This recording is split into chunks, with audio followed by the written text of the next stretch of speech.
ممبر تیرا عرش بری، یا رحمت للعالمین، یا رحمت للعالمین۔ الحمدللہ رب العالمین والعاقبۃ للمتقین والصلاة والسلام علی سید الاشرف الانبیاء والمرسلین وعلی آلہ واصحابہ اجمعین، اما بعد فاعوذ باللہ من الشیطان الرجیم، بسم اللہ الرحمن الرحیم، وما ارسلناک الا رحمۃ للعالمین، آمنت باللہ، صدق اللہ مولانا العظیم۔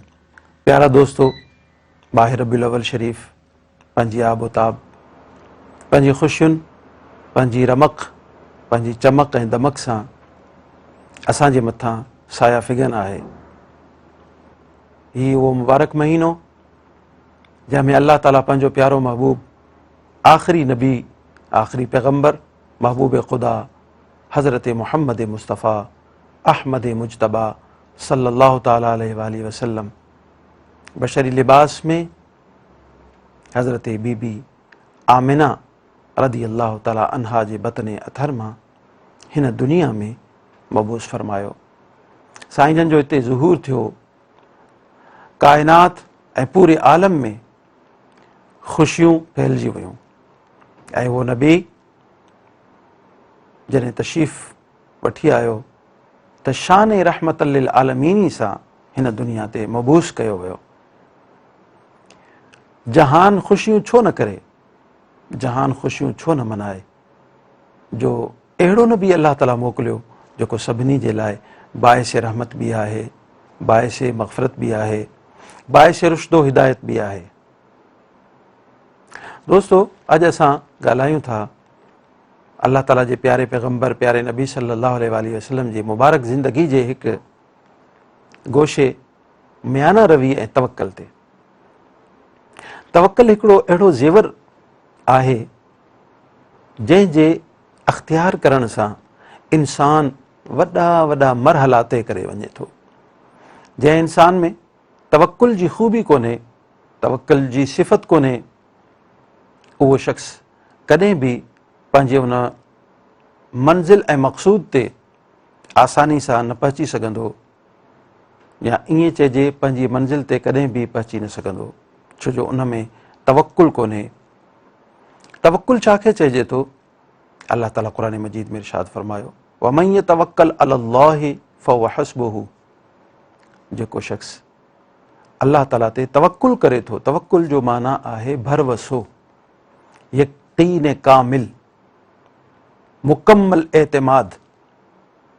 जेको अल्लाह ताला जो बानो, अल्लाह ताला जी ज़ात जे मथां, अल्लाह ताला जी रहमत जे मथां, अल्लाह ताला जी कुदरत, ताक़त ऐं सघ जे मथां यकीन कामिल रखे ऐं उन खां पोइ जिदोजहद करे।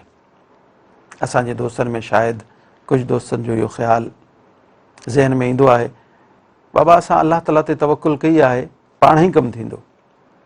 न, इहो तवक्कुल जे ख़िलाफ़ु आहे। तवक्कुल जो मतिलबु इहो आहे त अल्लाह ताला जी ज़ात जे मथां कामिल यकीन ऐं भरोसो ऐं एतमाद ऐं उन खां पोइ जिदोजहद, पंहिंजी तगोदो, पंहिंजी कोशिश ऐं काविश। जेसीं ताईं इंसान तवक्कुल सां गॾोगॾु पंहिंजी कोशिश ऐं काविश खे शामिल हाल न कंदो, तेसीं ताईं हुनखे कामयाबी न मिली सघंदी। अल्लाह ताला इरशाद फरमायो, वमन यतवक्कल अलल्लाहि फहुव हस्बुहु। जेको अल्लाह ताला जी ज़ात ते कामिल भरोसो रखे थो त पोइ अल्लाह ताला जी ज़ात हुन जे लाइ काफ़ी ऐं वाफ़ी आहे। को बि कमु, को बि मरहलो अल्लाह ताला जी ज़ात खां वधीक ताक़तवर कोन्हे। अल्लाह ताला पूरी काइनात में हर शइ खां, हर ज़र्रे खां, हर वॾी ताक़त वारी शइ खां बि वधीक जेका काइनात में ताक़त वारी, क़ुव्वत वारी ज़ात आहे, उहा अल्लाह ताला जी आहे। इन जे करे अल्लाह ताला क़ुरान मजीद में इरशाद फरमायो, इन्नमा अमरुहु इज़ा अराद शैअन अन यक़ूल लहु कुन फयकून। अल्लाह ताला जॾहिं कंहिं शइ जो इरादो फरमाईंदो आहे, सिर्फ़ु उनखे चवंदो आहे थी, उहा शइ थी पवंदी आहे। इहो उनजी ताक़त जो अंदाज़ो असां इन आयत सगोरी मां लॻाए सघूं था।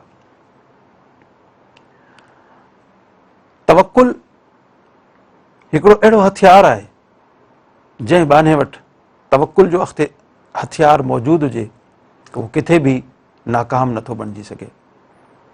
हिकिड़े भेरे कंहिं साहबी पंहिंजे जानवर खे सवारी तां लही उनखे छॾे ॾिनो। सवाल कयो वियो, तव्हां हिन खे ॿधो कोन्हे? मां अलाह ताला ते तवक्कुल कई आहे, किॾे बि कोन वेंदो। फरमायो तवक्कुल इहो कोन्हे।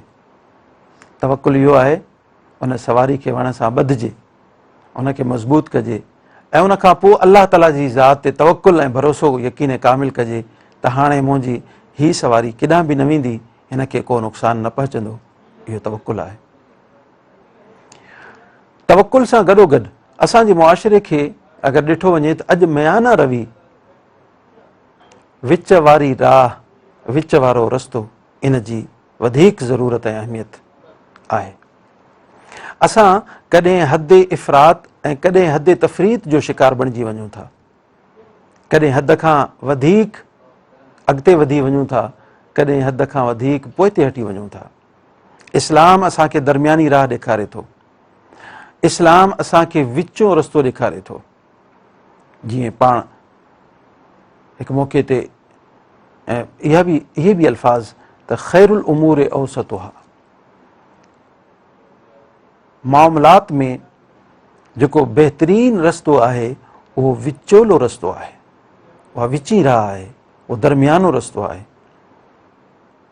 जेको शख़्स कंहिं बि मामले में, असां अक्सर ॾिठो आहे असांजा कुझु स्टूडेंट्स, कुझु दोस्त जॾहिं कंहिं सब्जेक्ट जो उन्हनि जे मथां वधीक उहा शइ सवार थी वञे, ॾींहुं राति पढ़नि था, ॾींहुं राति उन में लॻी वञनि था। अलाह ताला उनखे कामयाबी बि उन्हनि खे ॾिए थो।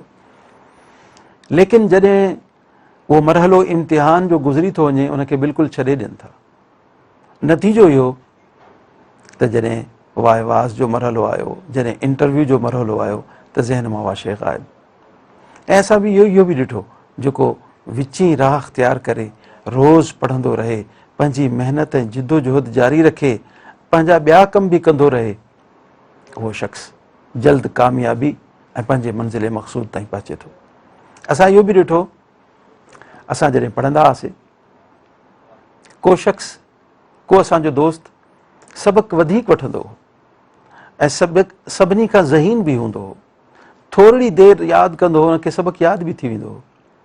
लेकिन जॾहिं उहो पंहिंजे मंज़िल ताईं पहुतो, मंज़िल ते पहुचण खां पहिरीं उहो शैतान जी चाल ऐं हुनजे हमले जो शिकार बणिजी वियो, पंहिंजे मंज़िल मक़सूद ताईं न पहुची सघियो। ऐं असां उहे बि ॾिठासीं जेको टे लाइनूं क़ुर मजीद जूं यादि कंदा हुया।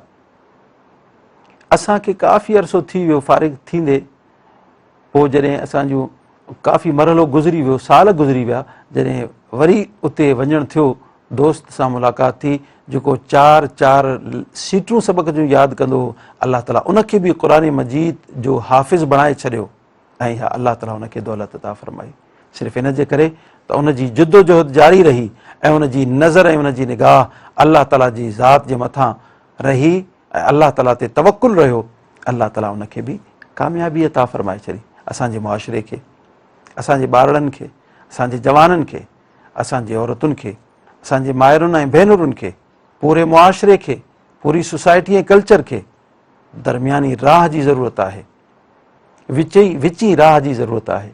त असां हर मामले में हद इफ़रात ऐं हद तफ़रीत जो शिकार न थियूं, बल्कि दरमियानो रस्तो अख़्तियार कयूं।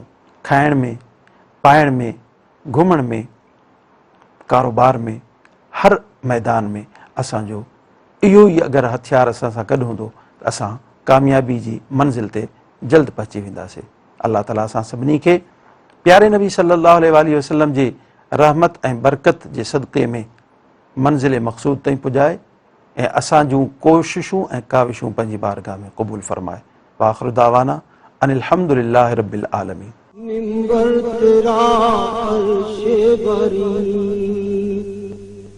या रहमतुल लिल आलमीन।